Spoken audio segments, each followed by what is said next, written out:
Donc bonjour à tous, bienvenue. Je redonne la parole ce soir à Pascal, à nos amis aveyronnais. Bonjour aux amis de l'Aveyron, à Bernard, à Pascal, à Rémi, tous les paysans de l'Aveyron, ils vont se reconnaître. Les Aveyronnais, c'est les meilleurs, hein, Pascal. Ah oui. Pascal, l'actualité est riche. En 2009, tu sais ce qui s'est passé. T'es sorti de ta ferme et depuis 2009, est-ce que tu crois qu'il y a quelque chose qui a évolué? Ouais, déjà, bonjour à tous. Meilleurs vœux, bonne santé. Je pense que selon la santé, on va s'en démerder. On est arrivé jusque-là, donc on va continuer un peu. Euh, ce qui a changé depuis 2009, ben, le peu qui a changé, je pense que c'est ce qu'on a fait en 2009 qui a amené les OP, qui a amené les coûts de production, qui a amené les suicides, qui a amené l'Observatoire des marges. Mais depuis, c'est triste à mourir. Moi, cette fin d'année, j'ai eu honte, vraiment honte d'être paysan. Quand j'ai vu tout ça, nous, sur l'Aveyron, il y avait des déchets partout, de tout. Des gens qui protègent la nature, qui disent protéger la nature, qui vous balancent des bâches d'ensilage, de ruban, et des pneus, des éverites, des volets, de tout. Il y avait de tout, de tout, de tout qui respectent rien. Il y a des jardiniers qui se passent leur année à aménager des ronds-points, tout ça et tout. Et les autres, ils ont tout saccagé, mais ça coûte une fortune. J'espère qu'ils vont payer, hein. J'avais presque envie de monter une association pour porter plainte. C'est juste irrecevable. Quand je vois tous ces gens qui sont montés à Paris, qui ont essayé de monter à Paris, contre le Mercosur, contre tout ça, alors qu'ils achètent du soja brésilien, ils achètent de l'huile de palme d'Indonésie, ils achètent de l'engrais de Russie, et des tracteurs des États-Unis, des machins et tout. Et les gars, et après, ça nous fait chier qu'on nous envoie du truc du Brésil, mais par contre, ça nous pose pas de problème d'envoyer de la poudre de lait en Afrique et des bousillés des paysans africains, etc. et tout. Je trouve ça d'un égoïsme rare, d'une bêtise immonde. Et en plus, j'ai un copain qui m'a téléphoné, il est monté tout ça, il était à bout. Je peux comprendre qu'on peut péter les plombs, hein, parce que quand chez toi, en plus, ça va pas bien, que tu ne maîtrises pas et que en plus, autour, c'est n'importe quoi, t'as des raisons de péter les plombs. J'ai dit, t'as pas l'impression que tu es l'idiot utile? Alors, ils ont foutu le bordel complet et tout. Puis après, tu vois, avec la marée chaussée qui empêche la serre de monter à Paris, mais vu comme ils étaient remontés, bon, est-ce que si je suis à la place du ministre de l'Intérieur, je ne fais pas ça, j'en sais rien. Et par contre, après, ben, tu vois la FNSEA qui, elle, est escortée par la marée chaussée pour aller machin et tout. Donc, moi, je pense que au bout du compte, ça a servi la FNSEA, qui, lui, a dit, ben, oui, nous, on maîtrise nos troupes, etc. et tout. Après, ce que je vois derrière, c'est que nos amis céréaliers parisiens auraient-ils des problèmes d'argent?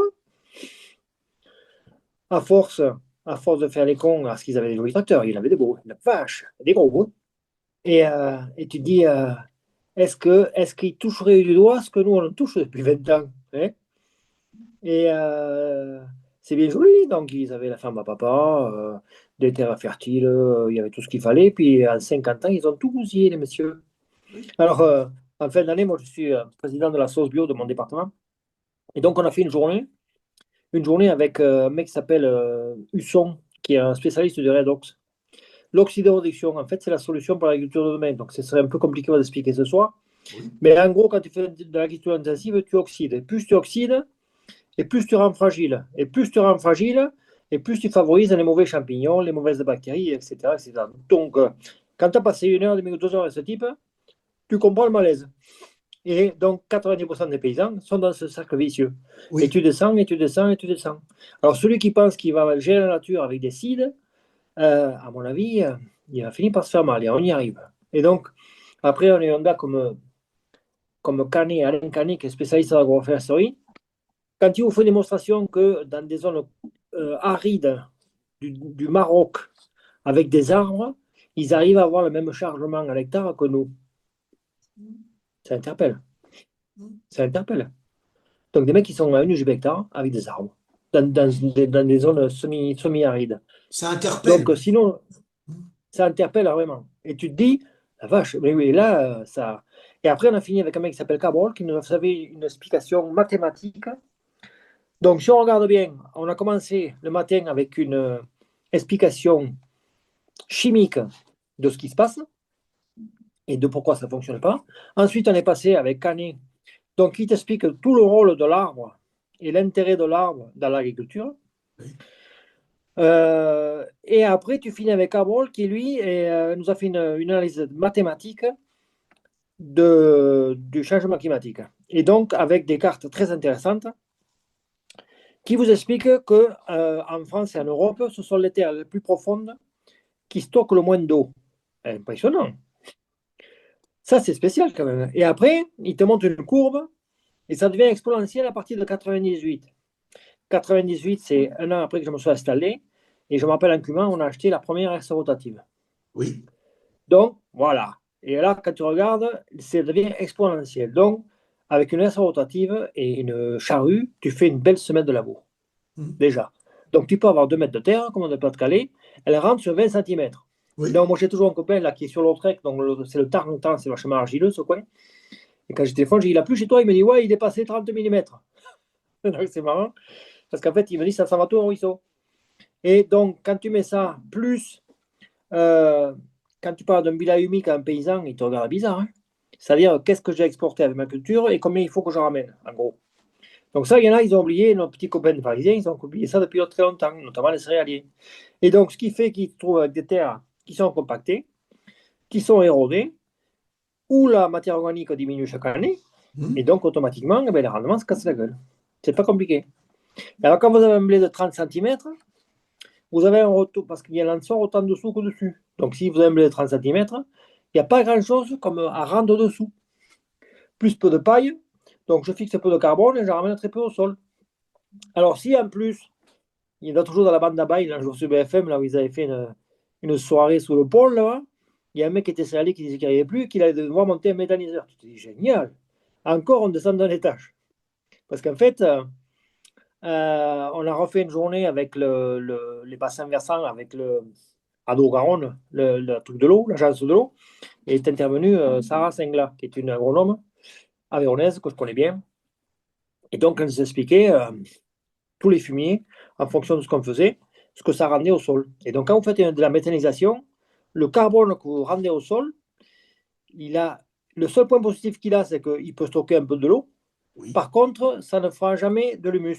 Ça fera du charbon ou du pétrole dans des millions d'années. Donc, je veux bien qu'on prévoit l'avenir, mais là, quand même, c'est un peu fort. Donc, et nous, les journées qu'on a fait, donc moi, depuis 2 ans, là, avec qui, quand on travaille avec des cadors, quand même, ils vous disent tous que de toute façon, le carbone, c'est la pierre angulaire de la fertilité. Et que si le carbone, tu l'as cramé pour faire du méthane ou je sais pas quoi, ou si tu as oublié d'en ramener tout ça et tout, eh bien, tu te casses la gueule. Ça se finit par se casser la gueule. Moi, celle le plus parlant, c'est la Limagne. C'était des marais. Donc, il y avait une accumulation de matière organique phénoménale. Et en 60 ans, ils ont bouffé la copie. Il n'y a Ouais. plus rien. Et alors, il nous montrait, après, c'est M. Cabrol, une carte d'Allemagne. Et donc, il a remis la frontière RDA-RFA. Oui. Et c'est super intéressant parce qu'en RFA, en moyenne, ils sont à 2 ou 3 points de matière organique. Et Oui. en RDA, donc avec les grandes fermes collectives, ils sont à un demi-point, 0,5%. Ça veut dire que et le pire, c'est que nous, on s'avance dans l'agriculture comme ça, du Oui. gigantisme, etc. Donc, en fait, ce qui est fou, c'est que on connaît, on sait, on a les remèdes, on connaît l'issue de ce qu'on fait, et Mm. il n'y a rien qui se passe. Non. C'est ça qui est. Moi, c'est quand même spécial. Et C'est quand donc même spécial. le bilan de tout ce qui... Bon, chaque année, c'est une pièce de théâtre, hein, tu es habitué, hein. Tu connais la Oui. pièce de théâtre avec les manifs de la Fédé.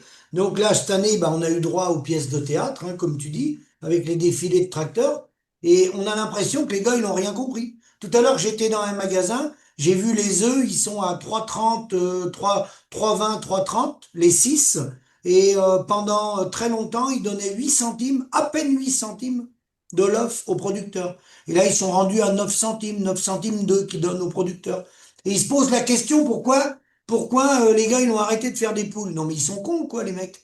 Et tu crois que c'est le Ouais, tu sais, préfet qui va fixer le prix des œufs? Hmm. ouais, il y avait un gars qui, à l'époque, à l'appli, qui était à Mayenne, qui était issu de Seine-Maritime. Le mec, il avait été cadre chez Elf à l'époque. Donc, c'était quand même quelqu'un qui réfléchissait, quelqu'un qui était assez pertinent dans ses raisonnements. Et donc, il avait un poulailler, mais lui, il faisait des reproducteurs. Et donc, le mec, à 55 ans, ils sont venus le voir en lui disant qu'il fallait qu'il monte un deuxième poulailler. Oui, Non, mais il leur a dit, mais à mon âge, moi, je ne vais pas monter un deuxième poulailler, vous êtes barjot, il y en avait pour 400 500 000 balles, je crois, et tout. Ah, il a dit, en plus, il avait des super résultats, quoi, hein. Pas de problème, hein. Techniquement, il était bon. Non, non, mais il dit, si vous ne faites pas un deuxième employé, ben, on ne peut pas vous garder. Mais il leur a dit, foutez le camp dehors. Je vous fous dehors. Oui, Donc, il les a mariés. Et donc, à la place des poulets, il a monté un élevage de chiens, oui. des petits toutous la même mère. Mm, Il m'a dit, la vache, ça payait beaucoup plus que les poulets. mm, C'est pas la même musique, hein. mm. Et donc, c'est là que tu dis, ça marche sur la tête dans tous les sens. Et là, on voit bien, hein, si l'élevage disparaît à volo, donc là, tout de suite, ça s'est arrêté un peu parce qu'il y a des prix qui vont bien. Je pense que le lait de vache va se casser. Il a tout ce qu'il faut pour que ça se casse la gueule, hein. Oui, Il y en a trop partout.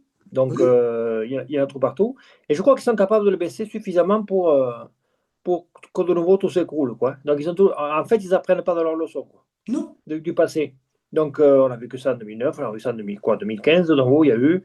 Et allez, donc ça fait des cycles. Donc, par contre, il faut bien se dire, quand tu es paysan comme ça, quand tu as ce truc, eh ben, tu es tributaire des marchés. Donc, si tu es tributaire des marchés, eh bien, quand ça va bien, à mon avis, au lieu d'acheter un tracteur neuf, il vaut mieux que tu te gardes la trésorerie. oui, Comme ça, quand ça va mal, ben, tu appuies sur la trésorerie et tu passes le cap et tu es résilient. Et si en so- plus tu es autonome parce que tu produis, eh ben, ça se passe, hein. Moi, je vous dis, comme je disais il n'y a pas très longtemps, moi, quand j'allume ma tablette, que je vois que l'engrais a augmenté, je m'en fous, je n'en utilise pas. Le gazole a augmenté. On a fait 600 heures de tracteur, nous, avec 70 hectares, zéro. Donc, tu te dis, etc., etc. Moi, je n'utilise pas le soja, machin, je ne l'achète pas. Donc, finalement, moi, je m'en vais, je bois mon café, je m'en vais au boulot, la banane, parce que je ne suis pas concerné par tout ce qui se passe.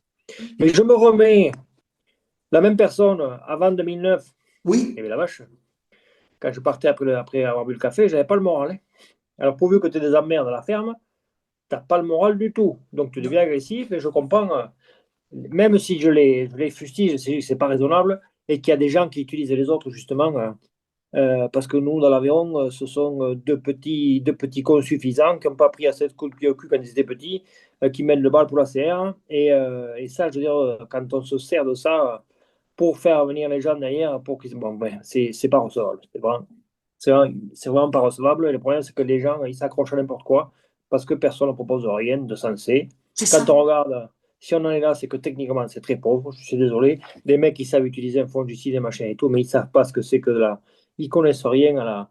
Moi, j'étais comme ça, hein. Ils connaissent rien à ce qui se passe sous leurs pieds, etc. Et donc, à la fin, ils font que tu es perdu, quoi. Tu es perdu complet et tu t'accroches à n'importe quoi. Et il y a des gens qui savent se servir déjà de ça pour manipuler les gens. Et puis, vas-y, que j'y vais. Il utilise la misère des autres. Mais nous, on est passé par là, on a réfléchi, on s'est remis en cause à partir de 2009, on a réfléchi et on a vu qui nous manipulait, quoi. C'est tout. Ouais. Quand tu vois, parce qu'on dit la viande, machin et tout, brésilienne, ok, machin. Mais quand même, quand je vois des gens qui engraissent chez moi avec de la paille traitée, avec tout un tas de choses qui viennent de Toulouse ou je sais pas où, il y a tout un tas de merde dedans, plus de l'aliment à volonté qui vient d'Espagne avec de l'huile de palme et tout un tas de merde pareil, est-ce que c'est mieux? Je suis vraiment pas sûr, hein. Je suis vraiment pas sûr. Donc il faudrait quand même, moi je veux bien qu'on reproche aux autres. Enfin, il y a un proverbe, il y a un proverbe africain qui dit que quand on veut monter aux arbres, il vaut mieux avoir le cul propre. Je trouve qu'il est adapté. Et il y a Ouais. un autre chinois qui dit les poissons pris dans la nasse commencent à réfléchir. Je trouve qu'il est aussi adapté. Et Ah alors bah, après, c'est ça. De toute façon, c'est le modèle qu'il faut revoir, mais je suis pas sûr qu'il y ait beaucoup de paysans qui ont compris qu'il fallait revoir le modèle. ouais, et puis en plus, ça démontre la faillite des champs de agriculture. Ah C'est oui, la faillite des champs de agriculture parce qu'il n'y a pas eu, et donc il y a aussi de l'enseignement. Donc les champs d'agriculture n'ont pas fait leur boulot depuis très longtemps parce que sinon les gars ils seraient techniquement autrement férus que ce qu'ils sont. Moi je fais des formations, je vois la chambre d'agriculture, ils font des formations dites agronomiques et ça fait peur. Et c'est du pipi de chat, mais de toute façon, il ne veulent pas que ça change, parce que si tu as ton terrain qui est devenu fertile, tu as besoin de moins de l'acheter. Il y a juste qu'à prendre Il faudrait prendre le poids, je sais pas, il faudrait que je demande à ChatGPT, mais le poids de l'agrochimie, combien ça pèse un milliard? Et à qui ça profite, hein? Mais c'est tout, ouais. c'est Après, tout, quand tu as c'est tout, compris c'est ça, tout. tu as tout C'est compris. tout. Bah, l'aliment, c'est 7 milliards hein, en France, hein. Le poste Ouais, mais alimentaire, 7 et la- et milliards, la- c'est déjà énorme, hein. ouais. Mais l'agrochimie, ça fait plus que ça. Oui, oui, je crois que c'est plus que ça. Là, c'est plus que ça, t'as qu'à voir la viticulture, tout ça et tout, hein.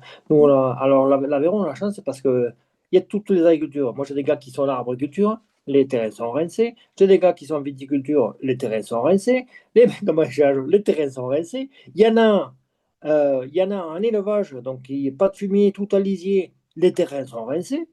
Ça fait peur. Et alors, quand tu te mets à faire des analyses et que tu as suivi ça de près, mais oui, ça fait peur. Parce que même nous, dans un pays qui n'est pas trop intensif, tout ça et tout, même chez nous, il y a des dégâts. Alors imagine. Et après, tu peux regarder, l'Ot-et-Garonne, ça fait 20 ans qu'ils ont les bonnets jaunes. L'agronomie s'est cassé la gueule, complet. Il n'y a pas de terrain qui est debout. Donc, il faut arrêter, quoi. Ah, mais de Il toute faut arrêter. façon, le seule façon de faire évoluer le système, c'est par les formations. Les formations, l'éducation des jeunes et changer le modèle Oui, agricole. C'est tout. oui. Tu parlais de Patrick. Patrick, moi, il m'a téléphoné un jour il y a 10 ans, et on a commencé à discuter. Il a complètement revu sa façon de travailler. Et il est heureux, ce gars, aujourd'hui. Il est heureux parce que en plus, je veux dire, quand tu changes de modèle, nom de Dieu, ça devient vachement passionnant. Donc après, tu commences à t'intéresser à ce qui se passe. Et quand tu t'intéresses, eh bien, tu t'informes. Quand tu t'informes, tu te formes, et ainsi de suite. Et après, il faut profiter pour diffuser. Moi, j'ai pas de problème avec ça. Mais Patrick, moi, je suis content parce que c'est un mec comme il y en a quand même des applis, il y en a comme ça qui ont changé de façon de faire, Ouais, etc. Et qui, Patrick de la Mayenne qui va passer sur ma chaîne bientôt. ouais, ouais, mais en plus il est cash, il a de la compta, il est capable de la montrer, de la donner, Tout à etc. Donc fait. nous, moi c'est pareil, parce que les mecs disent, ouais, ils parlent, mais le problème c'est que nous, il y a des petits Aveyronnais là, qui font les malins sur Facebook, tout ça, parce qu'ils ont des vaches à 38, à 40 litres, à 42 litres et tout, machin. Qu'est-ce qu'on en a à foutre, hein. Mais déjà, si elle mangeait des fourrages, ça serait mieux. Parce qu'en fait, ces vaches, ils les flinguent. Genre, l'autre fois, une Holstein en France, elle fait 28 000 litres à vie. Moi, mes vaches en bio, elles font plus que ça. En plus longtemps, mais elles font plus que ça. Mais on a Et par l'impression, contre, je pense que ça évolue quand même. Il y en a qui ont réfléchi, mais pas à la vitesse qu'on voudrait. Euh, Normalement, ils ne devraient pas continuer ce type de manifestation. S'ils avaient compris où était le problème, ils n'iraient pas se balader à l'Élysée. Il n'y avait pas besoin d'aller à l'Élysée, hein. Le problème, on l'a non, compris non, en non. 2009, nous. Oui, puis il y a la moitié des trois quarts des paysans. Le problème, il est d'abord chez eux. Dans, D'abord chez eux. D'abord bah chez bien eux. sûr. Ils ne sont pas compétitifs. Alors, ils disent compétitifs, mais je veux dire, quand tu vois des résultats économiques, technico-économiques qui vont du simple au triple, il y a quand même un problème. Moi, je demandais à l'époque où j'étais au CE, j'ai dit, mais quand vous m'envoyez les résultats, là, pourquoi vous ne me mettez pas à côté la moyenne du groupe? Que je sache où j'en suis, si je suis bon, moyen, Oui. mauvais, ridicule. Je dis, après, si tu es au fond du panier, tu dis, la vache, il faut qu'on me bouge le cul. Mais là, il n'y a personne qui te dit, il y a personne, je veux dire, il y a personne qui met dans le vent, parce qu'après, je veux dire, nous, on a trouvé des solutions et tout. Moi, je suis pas jaloux de les donner et de dire, regarde, mais écoutez, on peut faire autrement, hein. On peut faire autrement, il faut juste se prendre par la main et faire les choses. Et là, quand tu vois ça, quand tu vois le matos qu'ils ont, machin et tout, mais il faut arrêter, quoi. Et là, quand tu vois les cartes, comme nous a montré Carbone l'autre jour, donc plus la terre est profonde et moins elle fixe de l'eau. Donc tu te dis, les gars, oh, c'est comme vous voulez. C'est comme vous voulez. Sauf que là, aujourd'hui, en biodynamique, nous, les biodynamiques, ça veut dire comment il faut que je ramène ce que j'ai exporté. Ça va. Mais il y en a un paquet pendant 10 ans, il va falloir amener plus que ceux qui en exportent. Parce qu'il y Oui. a un trou terrible. Oui.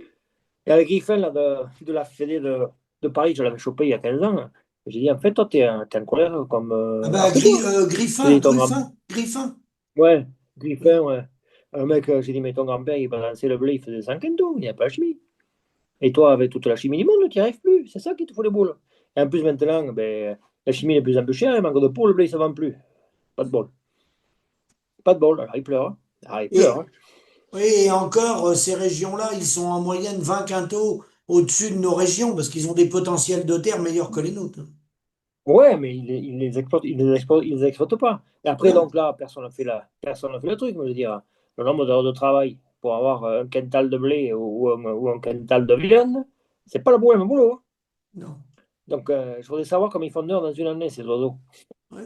Quel est Non, bah, mais, c'est sûr, ramener autant de travail par ouais, rapport à du canard, du lapin, de la vache laitière, des chèvres ou des bovins viande, on n'est pas ouais, dans la même courbe. ouais, ouais. Et il y a 10 jours, donc j'ai vu Bail, j'ai vu la bête, hein, puisqu'il est venu en avant-première. Édouard Bergeron l'a filmé pendant un an. Et Oui. donc, ils vont sortir un film qui sort le 4 mars qui s'appelle Rural. Je vous encourage à le voir parce que ça amène de la fraîcheur quand même. Donc, ce Bail, ça avait l'air d'être un bon gars et c'est un bon gars, garanti. Par contre, il n'a aucune solution pour l'agriculture. Je le Ça, je connais suis pas, moi. d'accord. Je le connais pas. Ouais, non, mais c'est vraiment, il a l'air d'un bon gars et c'est un bon gars. C'est un bon vivant. Il aime la vie. Mais en fait, il défend une certain modèle de ruralité. Il n'a Oui, aucun programme agricole. On le non. voit sur sa ferme. C'est pas un grand paysan. Donc, ce qui est marrant, c'est qu'à un moment donné, il y a sa mère qui est cash. C'est qui est une bonne petite femme qui a 80 ans passé, mais cash. C'est quelqu'un de vrai. Elle est vraiment attachante, quoi. Et du coup, à un Ben, moment donné, on la moi, voit je le comme. connais pas, mais on voit qu'il descend, quand il est intervenu sur certains plateaux, il défend une idée de la ruralité, de la proximité. Il défend le modèle familial, hein, si j'ai bien compris quand même, hein. Ouais, ouais, ouais, mais par Hein. contre, c'est pas un grand paysan, c'est ce que j'ai vu. Donc, quand tu déciles avec un crocodile de tracteur de télescopique, c'est pas trop bon. Bon, bref, c'est pas très grave. Après, il avait des vaches qui vont dans l'herbe, qui sont donc, il y a rien de. Il y a rien, je veux dire, il y a rien qui va pas, mais c'est perfectible. Et alors, à un moment donné, on voit sa mère en train de ranger un peu la cuisine, et qui dit, mais qu'est-ce qu'il vient foutre celui-là? Et alors, après, qui c'est qui s'amène? Rousseau. Alors, on voit pas grand-chose en direct, mais après, j'allais parler en off. Et donc, j'ai dit, ah bah, alors, qu'est-ce qui s'est passé? Il m'a dit, quand il est arrivé, j'étais aux vaches. Il est venu me voir, il m'a dit, oh, monsieur Baye, vous avez de belles blondes aquitaines. Sauf que c'est des limousines. Donc, tu te dis, la vache, c'est génial. Le mec, il est fait l'agriculture, président de la FNSA, il confond une blonde aquitaine avec une limousine. C'est-à-dire s'il s'occupe de l'élevage, hein, si ça le tracasse, hein. Il a eu le courage, moi je le connais pas, Jérôme Baye, hein, mais il a eu le courage de monter un mouvement indépendant contre tous les syndicats. On peut y reconnaître ça. Ouais, alors la question qui lui a été posée, c'est, ils ont pris la chambre d'agriculture, son groupe. Oui, c'est Et ça. donc, la question qui est posée, et alors, la chambre d'agriculture, il a dit que c'était un gros bateau ingouvernable. Voilà ce qu'il a dit, hein. On était, ouais, il y avait 300 personnes, hein. Donc, il y avait beaucoup de gens, des consommateurs lambda, etc. Il y avait par contre, dans les paysans, très peu de syndiqués, tout ça et tout, donc des gens lambda comme moi. Et après, il y avait Lacombe, Damien Lacombe, qui a défendu la ruralité. C'est impressionnant, tu vois. À la retraite, ils y arrivent, les gars. Ils y, ils y arrivent. Et donc, ouais, donc, c'est un brave type. Moi, j'ai dit, il va venir un moment où tu vas t'apercevoir que tu es l'idiot utile. Et là, tu vas rentrer chez toi. Donc, j'ai dit, après, il passe bien à la télé. Mais après, tu veux, s'il arrive à Paris, à une émission de télé, s'il a pas sa casquette, il en trouve une. Donc, tu vois, c'est très théâtralisé. Donc, c'est l'idiot utile. Mais c'est un bon gars. J'ai dit, je t'ai pas dit que tu es idiot inutile, hein. Mais Idiot utile. Mais c'est vrai, c'est vraiment bon. il reproduit ce que nous, on a reproduit en 2009, ce qui avait été reproduit en 1959 quand le MODEF, ils ont fait la scission de la FNSEA et le MODEF, hein, ça a été les premiers à partir en scission contre le syndicat, hein, majoritaire. Après, il y a eu les paysans travailleurs qui se sont mariés avec les travailleurs paysans. Puis après, il y a eu la suite de la FFA, la coordination rurale. Il y a eu plein de scissions, hein, dans la vie agricole. La Ouais. FNSEA prend des coups de boutoir en permanence, hein, Pascal. Ouais, mais après, moi, mon voisin, toujours un petit voisin qui était énervé, il m'a appelé, je le tenais pendant 1 heure. Mais tu vois, c'est le mec qui joue au bout, quoi. Au bout, au bout. Alors que il n'a pas trop de. Mais bon, il était au bout, il était au bout. Mais j'ai dit, il me dit, ouais, il faut faire peut-être la fenêtre et tout. Mais j'ai dit, faut faire gaffe quand même, hein. Parce que j'ai dit, les printemps arabes, ils ont enlevé les dictateurs. J'ai dit, ils les regrettent, hein. Parce que depuis, c'est le bordel. Donc, l'homme, il a besoin d'un ordre, hein. S'il n'y a pas d'ordre, il y a désordre, hein. Et puis désordre et danger. Donc, je dis pas, je fais pas l'apologie de la FNSA, mais la- à l'époque de l'appli, je travaillais en matière de stratégie. J'avais fait connaissance d'un mec qui était l'ancien lieutenant-colonel de l'armée. Et donc, moi, j'aime beaucoup ce qui est stratégie, tout ça et tout. Donc, je discutais avec lui de ce que je voulais faire et comment je voulais le faire. Et c'est lui qui me validait ou qui me validait pas. Il m'avait toujours dit, Pascal, avec tes gars, vous êtes la guérilla. Donc, il dit, tu piques et tu t'enlèves. Tu piques et tu t'enlèves, tu piques et tu t'enlèves. C'est ce qu'on a fait. Et on les a fait tourner en bourrique, comme ça. Mais frontalement, non, ça marche pas. Tu Frontalement, peux tu pas. peux pas. Et non, frontalement, tu peux pas. Et de toute façon, il faut égratigner le truc petit à petit. Tu piques et tu t'échappes. Et on leur a foutu le bourdon en 2009 comme ça, hein. Parce que là, ce qu'ils ont fait, la CR, tout ça et tout, pour la FNSA, je suis désolé, c'est du pain béni. Parce que certes, peut-être, il y a des mecs qui vont partir de la FNSA de base, qui vont partir de la FNSA à la CR, ou Oui, je sais pas où. Mais les politiques, recevoir la CR, je ne sais pas si c'est porteur, hein. Donc,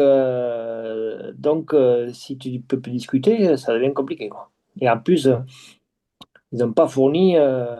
ils n'ont pas fourni des solutions extrêmes, mais en sachant que moi, je me suis renseigné. Euh, Quand tu as un problème sanitaire comme ça, tu as une commission nationale qui se réunit au ministère de l'Agriculture, qui a un nom pas possible. Oui, Et donc, j'ai confirmation, la CONF a voté contre ce protocole, et par contre, la CR a voté pour ce protocole. oui, je Et la sais. personne qui a voté pour le protocole, elle avait été mandatée pour voter contre le protocole. Oui, je sais, j'ai Et le donc, papier, moi. de son propre chef, elle a voté pour. Donc, pour moi, c'est photographe. Il n'empêche que l'autre jour, elle était sur BFM TV juste au-dessus de Bail et qu'elle Oui, est encore au comité directeur de la CR. on est d'accord. Donc, moi, je ne sais pas. Là, donc, si tu comprends ce que je dis, ça veut dire que normalement, elle a pris une initiative qui est personnelle, qui est opposée à ce que veulent les syndicats, mais c'est officiel. Donc, officiellement, la CR a voté le protocole, Hmm, puisqu'elle a été mandatée, même bien s'il sûr. a OK. Et Hmm, donc, par contre, donc, photographe, donc, qu'est-ce qu'elle fout au comité directeur? Et qu'est-ce qu'elle fait sur le stand de télévision à représenter la CR qu'elle a trahi? bien sûr. Bien Mais sûr. moi, je vois ça comme ça. Donc, Bien sûr, et alors, parce tu que te dis, le MODEF et la CONF, ils ont voté contre. oui, c'est le seul. Donc, Hmm, moi, j'ai confirmation de ça. Donc, à partir de ce moment-là, hmm. qu'est-ce qui justifie que tu montes à Paris, machin et tout? Ouais, mais il y en a qui ont demandé sa démission hein, à la CR, mais sa démission n'a pas Ouais, été mais je dis, acceptée. ouais, mais t'as même pas, je veux dire, tu as une réunion tu as une réunion de crise et tu la vires. Ah bah bien sûr. Enfin, mais, Ouais. Ouais. enfin, moi, tu sais, quand j'étais commencé, j'étais inséminateur. Je suis passé en conseil de discipline parce que j'étais inséminateur pour la Copelso, une coopérative d'insémination, et j'ai rentré les embryons directement du Canada sans passer par personne, parce qu'il fallait donner tellement de sous à tout le monde que c'était pas possible pour ma bourse. Donc j'ai trouvé une loi qui me permettait de le faire tout seul. Donc j'ai fait l'emprunt voiture pour payer mes embryons. Donc après, quand j'ai eu mes embryons, eh bien, il fallait que je les vaux, hein. Donc plutôt que de les faire poser à ma boîte qui avait un mec qui était vraiment moyen, pour poser les embryons, je les ai fait poser à la concurrence, c'est-à-dire à France Embryon. Hmm. Donc, automatiquement, je suis passé à un conseil de discipline, ce qui me paraît normal. J'ai été mis à pied à moi, ce qui me paraît normal. Ce qui n'est pas normal, c'est qu'ils m'ont dit qu'ils me gardaient au bout de mois, Hmm. alors que j'avais fait travailler la concurrence. Ouais. Ben, je leur ai dit, ben, écoutez, puisque vous n'êtes pas capable de me virer, je veux me virer tout seul. Donc, je leur ai dit, messieurs, bonsoir, je me casse. Je vais démissionner, vous recevez ma lettre de démission, je me casse. Donc, il n'y avait pas de directeur. Donc, je rentre chez moi et il me dit, mon épouse me dit, il y a le chef qui t'a appelé, il faut que tu sois demain matin à 8h dans son bureau. Je lui dis, mais tu vois. Non, il faut que tu le rappelles tout de suite. La vache. Donc je le rappelle. Il me dit demain matin dans mon bureau. Ben, j'ai dit, non, non, je viens de chez vous, je ne reste pas demain, j'avais 100 kilomètres. Il me dit, je suis encore votre directeur, demain matin dans mon bureau. Et puis, je suis resté dans son bureau. Et puis je lui ai dit, il me dit, mais oh, Pascal, il était gentil, vous voulez plus faire carrière chez nous, on fait toute la chose. J'ai dit, monsieur, vous, je vous respecte parce que vous avez commencé avec les taureaux, là-bas, dans les box, et vous avez fini directeur en montant par l'escalier de dehors. Donc, j'ai dit, moi, je vous respecte, rien que pour ça. Donc, vous avez des valeurs, je vous respecte. J'ai dit, par contre, les deux petits cons qui sont derrière vous, là, qui ont fait pur pan, qui sont ingénieurs, là, qui n'ont jamais vu une bête à moins de 2 mètres, hein. J'ai dit, c'est de là, en enfoiré. J'ai dit, pour faire carrière chez vous, il faut être ingénieur ou pas. C'est tout. Donc, j'ai dit, moi, je ne suis pas ingénieur. Donc, je n'ai pas de carrière à faire chez vous, donc je m'en vais. Voilà, c'est tout. Et j'ai dit, vous verrez que vous avez il y a deux sous-directeurs après vous. J'ai dit, quand vous allez partir, et bien j'ai dit, vous n'êtes pas tellement pas capable de prendre une décision que les deux seront directeurs. Et puis il m'a dit, ça, c'est pas question et on verra. C'est comme ça que ça a fini. Ça, un directeur administratif, un directeur technique, donc c'est tout. Et alors, je suis parti, et surtout qu'en 2009, un jour à Rennes, quand j'étais pour l'appli, j'attends à l'aéroport pour prendre l'avion. Et là, qui arrive mon ancien directeur, que je n'avais pas vu depuis 20 ans ou 25 ans. Et au bout de 3 minutes, je lui ai dit, ce qui est bien avec toi, c'est qu'on peut te laisser pendant 20 ans, on te retrouve comme on t'a laissé. Donc là, je me suis réjoui d'avoir fait le choix que j'ai fait. J'ai toujours dit à mes enfants, si vous n'êtes pas d'accord avec le patron ou la patronne, vous ne posez pas de questions si vous avez raison ou tort. Il faut partir. C'est tout. Donc là, quand tu y crois plus, tu y crois plus, il faut se casser. C'est tout. Ah oui, Et alors ça m'a servi ça m'a servi de, de ça leçon. m'a servi ouais, de leçon et j'ai fait ma vie comme ça. Moi, je dis, il faut pas s'arrêter avec les cons, c'est pas grave. Tu dis, en plus, Je ne sais pas si c'est eux qui avaient raison ou pas, mais bon, ça ne correspondait pas à ce que je faisais. Quand tu n'es pas capable de prendre une décision comme ça, quand il faut sanctionner, il faut sanctionner, c'est tout. Oui, Donc quand bien tu ne le fais sûr, pas, c'est que tu n'es pas rationnel, donc tu n'es pas capable t'es pas capable de prendre de décision. bien sûr. Ça fait plaisir à personne, hein, Bien sûr, là, mais de toute façon, on sait très bien que l'abattage total n'est pas justifié. non, alors ça c'est parce qu'on fait comme la vache folle, donc il faut faire du buzz, il faut faire de l'image, il faut faire etc. et tout. Donc après, moi, ce que je ne comprends pas, c'est toutes ces bêtes qui sont jetées, qui sont incinérées, donc pourquoi elles ne sont pas bouffées? Il y a plein de choses, on peut faire plein de choses différentes, ça c'est clair, hein. Et après, cette maladie, a priori, fait moins de dégâts. On n'a pas toutes les données, hein. Donc, pourquoi, par contre, ce qui est sûr, c'est que pourquoi aucun syndicat n'a porté plainte quand la maladie est partie de savoir qu'elle est partie à Saint-Laurent de Chamousset? Il semblerait, donc je te le dis conditionnel, c'est ce qu'on m'a dit, c'est que le mec à Saint-Laurent de Chamousset qui a eu la dermatose, Oui. ça serait le mec en France qui a le plus de naissances gemellaires. Bizarre. C'est bizarre. Il y a des choses comme ça, hein. Celui du Doubs, c'est pareil. Il semblerait il y a des données statistiques qui sont un peu plus qui sont douteuses. Donc pourquoi ces gens-là, on les laisse comme ça? Moi, elle est à 150 morts de chez nous, mais si je la chope, moi, la première chose que je fais, je porte plainte contre X. Et si les syndicats s'étaient portés partie civile, au moins, de toute façon, ça prendra le temps que ça prendra, mais au moins tu sauras ce qui s'est passé. Donc, c'est ça que je comprends pas. Pourquoi? Je dis à Baye, il a toujours dit, mais pourquoi tu n'as pas porté plainte? Il me dit, on n'y a pas pensé, mais j'ai dit, nom de Dieu, c'est pas normal. J'ai dit, elle arrive là-bas, dans le sud, elle arrive, comme par hasard, à la fin des transhumances, quand ça redescend. Donc, et en plus, elle arrive, elle est à Tarbes, donc je ne sais pas si vous voyez, dans les Hautes-Pyrénées, donc au sud-ouest des Pyrénées. Puis après, elle est aussi en Ariège, au milieu des Pyrénées. Et puis, elle est aussi dans les PO, de l'autre côté des Pyrénées, en même temps. C'est bizarre, hein. De toute façon, c'est par les transports d'animaux, hein. Entre autres, mais il n'y a pas que ça. Il n'y a pas que Non? ça. Il y a des gens, il y a quand même des paysans qui ont déplacé des animaux alors que c'est interdit. Ah bah bien sûr. Et donc, ben voilà. Donc, je veux dire, ça veut dire que le boulot n'est pas fait. Quand tu vois Alors, chaque année, c'est des journées des qui sont. paysans, Pascal, ou des maquignons, des marchands de bêtes. Ouais, mais après, tu as des mecs, les estives, ça pose toujours des problèmes. Il y a des problèmes d'hiver, il y a des problèmes de scie. Donc, les mecs, ils disent qu'ils les mettent là, mais ils ne les mettent pas. Ils vont les chercher, donc sans faire de déclaration, sans rien faire, etc. Donc, quand tu as enfin, je sais pas moi, il faudrait un peu plus. En plus, il n'y a personne pour contrôler, il n'y a plus de contrôleurs. Donc, Mais non. vas-y, va les chercher. Eh ben, donc c'est ce que j'avais dit à Rasmussen à l'époque à Bruxelles. J'ai dit, mais vous voulez concentrer les élevages et vous voulez baisser les veillées sanitaires. Je dis, on va avoir les emmerdes, hein. On va avoir les emmerdes. Ouais, Donc, voilà. je me souviens que tu avais dit ça à l'époque en 2009-2010. Tu avais dit avec la spécialisation, faut des gros élevages de lait, de porc en Bretagne. Je me souviens, tu avais dit ça dans plusieurs réunions. Vous allez spécialiser, concentrer les élevages dans des zones, beaucoup la Bretagne, chez moi, les Pays de la Loire. Vous allez vider un peu le sud et certaines régions.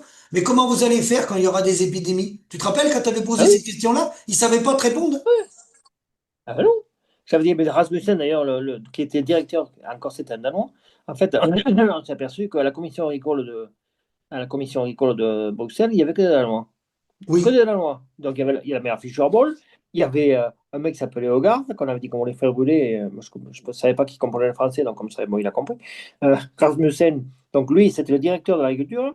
Et en fait, les filles de Normandie, même les nénettes qui bossaient pour la région de Normandie à Bruxelles, elles avaient décoché un rendez-vous avec ce monsieur. Donc j'ai été, moi. Il y avait Mathieu Perrier aussi, je pense que c'était un petit gars ça, de Mathieu l'Orne, je Perrier crois. de l'Orne. Et, ouais, et du coup, on se retrouve là-haut. Et moi, il m'a ramené dehors de la boutique, le mec. Donc, c'est te dire comment je l'avais. C'est ce que j'avais dit. J'avais dit, on concentre tout. J'ai dit, mais si demain, en plus, il y avait eu la fièvre afteuse en 2007-2008 Oui, en oui, Angleterre. oui. Je te dis, prochaine fois qu'il y a la fièvre afteuse, donc j'ai dit, on a la chance, c'est du côté de la Manche. Mais si ça arrive en Bretagne, dans le croissant ouest de la France, là, j'ai dit, monsieur Rasmussen, qui est-ce qui déjeune? Je dis, on ne parle plus de faire des petits plats avec crème dessert. Je dis, qui est-ce qui déjeune? Ah la vache, ça l'a énervé, le monsieur. Ça l'a énervé. Mais c'est tout. Donc après, on voit bien la grippe aviaire, c'est dans les gros élevages, c'est tout pareil. Et c'est la concentration qui fait que. On a pareil, après, tu prends les cultures, mais c'est la monoculture. Et Bien les sûr. histoires de journalistes, de machin et tout. Donc, ils veulent pas faire rotation de culture, ils veulent, tout le monde, ils veulent juste. Mais c'est pénal, tu fais une monoculture, après tu fais le carroski ou je sais pas où, à la mer ou ailleurs. Et puis voilà, et tu reviens au printemps pour faire tes betteraves. Maintenant, après, de temps en temps, ils louent à des Belges pour faire des patates. Donc, du coup, il y a trop de patates. Les Oui, betteraves, la journée, ça fout le bordel, mais il y a encore une super récolte de betteraves. Donc, bon, il faut croire que finalement, ils y arrivent sans les néonicotinoïdes, hein. Donc, oui, bon, voilà, en gros, un paysan, ça manque plus qu'un achat dedans, quoi. oui. Donc, Ben, c'est plus c'est la dans... fin de Et la c'est... gestion des volumes. Avant, il y a le betterave, il y avait le quota A, le quota B, le quota C. Et Alors, j'ai puis, vu, j'ai vu quand sur ils le... ont arrêté la gestion des volumes en quota betterave, comme les quotas, comme la vigne, ils ont libéralisé les droits de plantation dans le monde. T'as vu ce qui s'est passé après dans le vin? En Chine, ils ont planté Ah, 2 mais moi, millions d'hectares, 2 millions d'hectares la même année. en 2010, en 2010, dans le Pas-de-Calais, moi, il y avait des betteraviers qui étaient venus. Ils me disaient, mais pourquoi vous êtes pour la fin des quotas et tout? Nous, ils vont libérer le quota, c'est super, tout ça et tout. Ben, c'est pas mieux. Et donc, ils ont libéré en 2015, mais sauf que les mecs, ils pensaient implanter 10 hectares de plus, là, je sais pas combien de tonnes ils font, c'est énorme, 80 tonnes, et eux, ils ont multiplié, ils avaient gardé le prix constant, hein, pauvre con. C'est-à-dire, de toute façon, à un moment donné, quand il y en a trop, donc ils ne te le payent plus. Puis c'est tout. Et donc aujourd'hui, j'ai vu l'autre jour sur la France agricole que je sais pas quoi, là, les champions du monde de la Fédé, de la gestion de la betterave, c'est un nom particulier. Et les mecs, ils demandent la régulation, ils demandent des prix garantis, tout ça et tout. Des communistes, la La vache. GPB, la GPB. Ouais, peut-être, je sais pas comment ça s'appelle. Donc du coup, le mec, c'est Lapi, il s'appelle le Zig, hein. Il est vice-président de Oui, la FNSEA, je la crois. PI. Donc, ah, la pige à casse. Donc, et le mec, il y va. Alors maintenant, il demande des communistes, il demande des prix garantis, la régulation, tout ça et tout. Ah la vache, tu dis, mais c'est les mêmes, t'es sûr? Donc, il faut croire qu'ils se sont brûlés les ailes. Donc maintenant qu'on a tout dérégulé, ben allons-y. Donc après, si tu acceptes la loi du marché, ben, il faut accepter la loi du marché. Donc un coup, tu es en haut, un coup, tu es en bas. Oui, C'est la mais vie. bon. Alors, as-tu un mot de la Et fin? après, il y avait Chaban, toujours, ce truc de la BFM, là, ce Chaban là, de C'est qui le patron là? Ah, tu Ah la veux vache, il dire, n'écoute plus personne, là. tu veux dire, alors attends, là, il y en aurait beaucoup. Alors, c'est important parce que toi qui transformes, oui, alors Ouais. Pascal, oui. Ah oui, on parlait de l'histoire du fameux Nicolas Chaban avec C'est qui le patron. Alors, nous qui connaissons un peu le lait, celui-là, il va gagner plus d'argent qu'à traire des vaches, Pascal, hein. Ah oui, oui, celui-là, il est rentré. Alors que, oui, je me suis laissé dire que ce monsieur, il avait fait que des mauvaises affaires dans la vie, mais depuis qu'il a trouvé des paysans couillons, il gagne sa vie. Alors moi, je trouve ça insupportable. Le mec, il arrive avec, il est sur le plateau de BFM avec sa bouteille, il a montré à tout le monde 10 fois, pub gratos, personne ne dit rien. Et après, il explique que son lait, il donne 6 centimes ou 7 centimes avec plus de paysans, peut-être, à vérifier. Mais en plus, je veux dire, son lait, mis à part ça, ça reste quand même un lait UHT de merde.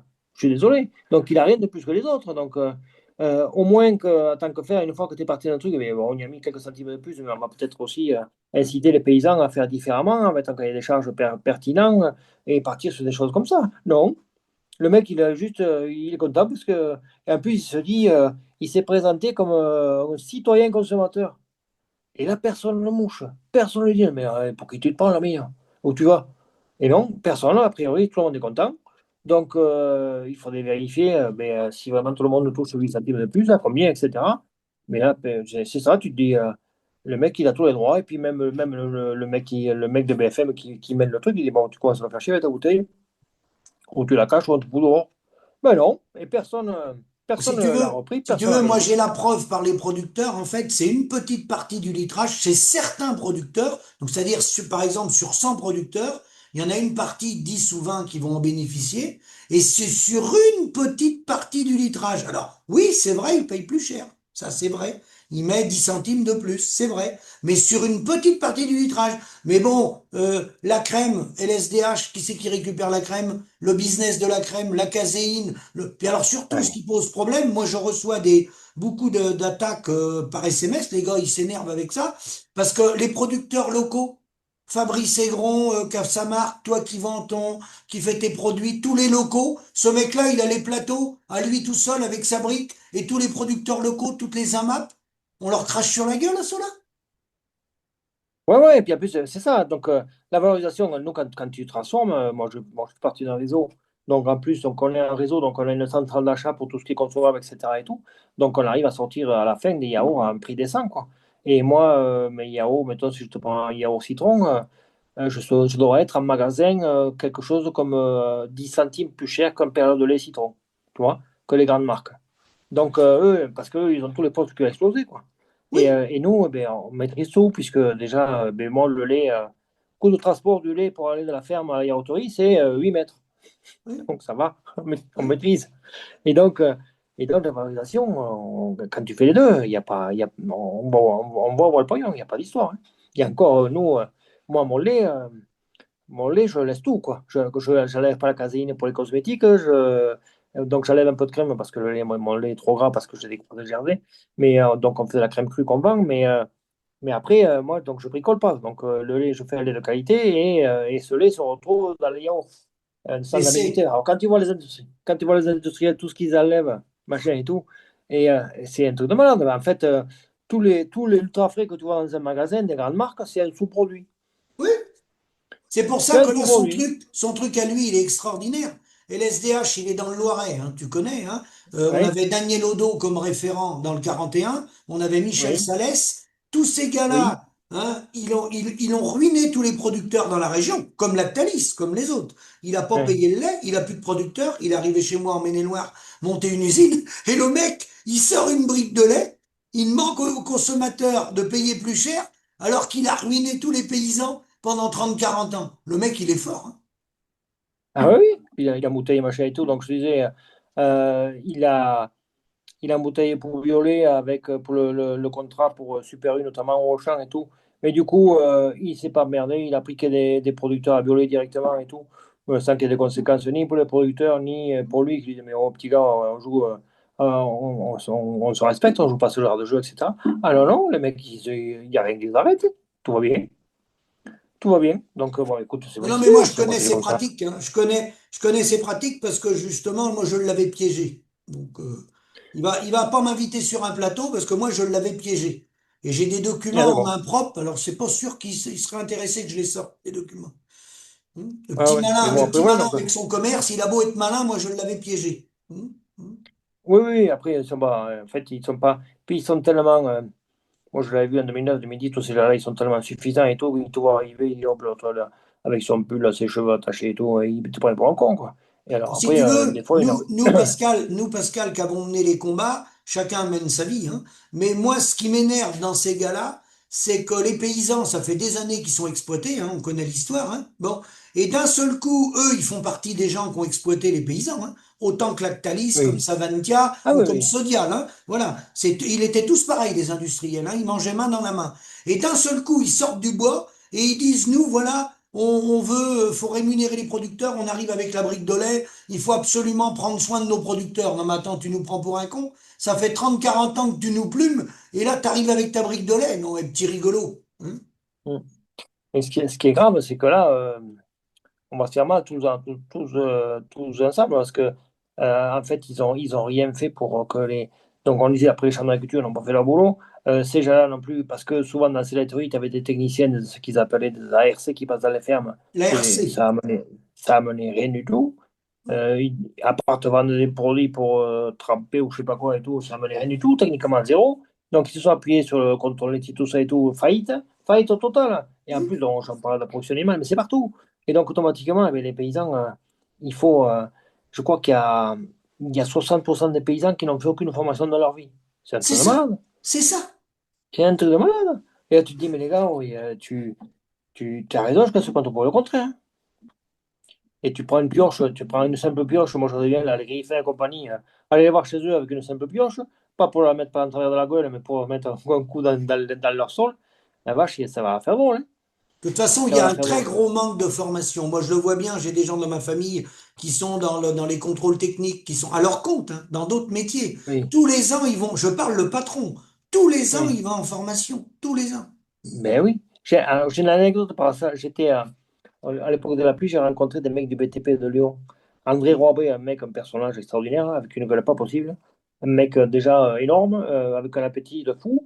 Et puis un mec, donc, c'est lui qui a fait le terrassement du terrain de l'Olympique lyonnais. Et Ah donc, oui, quand je l'ai connu, moi, il était en train d'agrandir le parking de Saint-Exupéry, donc l'aéroport de Lyon. oui. Et donc, en fait, tu fais l'estimation, et donc, sur l'estimation, donc sur son devis, il fallait qu'il enlève la terre arable. Hmm. D'accord? Donc c'est la terre, dès que ça change de couleur, c'est plus de la terre arable. c'est Et ça. donc il avait jugé qu'il devait enlever sur un demi-hectare, il avait calculé qu'il fallait qu'il enlève 30 ou 40 centimètres de terre. Et or, il s'est aperçu que quand il avait pris le coup de pelle, qu'au bout de 20 centimètres, eh ben, c'était plus la même couleur. Donc, du coup, il avait cubé toute la terre qu'il avait enlevée, multiplié par temps, ça faisait quand même une belle somme. Donc, il en a eu la moitié de moins à enlever. Donc, imagine un peu le tiroir caisse. Parce que, en fait, c'est l'appel d'offres, donc c'est un devis. Quand le devis est signé, c'est Ah parti oui, là-dessus. Donc, personne n'avait vérifié. Personne n'avait vérifié, sauf que lui, comme il a un ou deux copains paysans, il dit, mais tu vas voir qu'au bout de 20 centimètres, ta terre arable, c'est fini. Le reste, c'est plus de la terre arable. Et donc, ce sont des terres qui, à l'époque, étaient fertiles, toujours pareil. Et du coup, ils les ont massacrés. Et alors, moi, je me suis trouvé un jour avec quelques copains de l'appli. Il y avait Pierre Champlillot, il y avait Xavier Talou, de mémoire. Et donc, André Robet nous a demandé d'aller manifester avec eux, avec le BTP de Lyon, pour le stade de l'OL. Alors, l'OL, ils étaient emmerdés avec les écolos. Ils ne pouvaient pas s'en dépêtrer, tout ça et tout. Et moi, j'avais dit à André, mais j'ai dit, on va classer l'affaire facile, hein. Il m'a dit, alors, donc, du coup, on se retrouve, nous, avec une bétaillère de génisses à circuler avec des pelles mécaniques et des tractopelles et tout ça. Donc, moi, j'étais sûr que quand on allait avec vous, les journalistes, ils allaient venir nous voir, ils disaient, mais qu'est-ce que vous foutez là? C'était évident. Et donc, le journaliste dit, ouais, qu'est-ce que vous foutez là? Ben, j'ai dit, un manifeste pour le stade de Noël. Il me dit, mais pourquoi? Ben, j'ai dit, tu te dis, le mec, il dit, mais c'est des fous. Ouais, c'est des fous. Alors, même Xavier et Pierre, ils étaient dubitatifs. Ils disaient, mais qu'est-ce qu'on fout là? Mais alors, moi, j'ai dit, c'est pas compliqué. J'ai dit, Lyon est une grande ville. Et comme Rome avait besoin de son arène, Lyon a besoin de son stade, c'est pas grave. Je dis, de toute façon, ils vont bouffer 50 hectares de terre morte, oui. dégradée, tout ça et tout. Et j'ai dit, moi, j'ai négocié un truc avec eux. Ah bon? Eh bien, j'ai dit, je leur ai demandé s'ils avaient de la réserve foncière disponible. Oui. Et j'ai dit, ben, cette réserve disponible, vous allez nous la mettre à disposition.